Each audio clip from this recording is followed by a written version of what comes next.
Тамды орта мектебінің 3-ші Ә сынып оқушы Жетпісқали ағайын берік болба бекзат жан анама.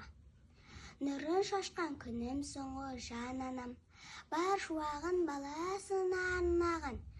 Бір өзінен қуат алып өмірде, сенің саған сара жолды жалғаған. Айым соңғы жарық қылар түнімді, жұлдызымсың сәнді еткен көгімді. Бір Алладан саулығынды тілеумен атқызамын әрбір ғажап күнімді. Қымбат жансы мен үшін ең асылсың, Аллам сенен жамандықты қашырсын. Әке менен мәңгі шалқып бақытқа, жастарыңды жүзден дағы асырсын. Тілегімнің бастауы да бір өзің, мейірімге толы мынау нұр жүзің. Сен жанымда болған кезде әр сәтім, жаздай жайлы қысым менің сұр көзім.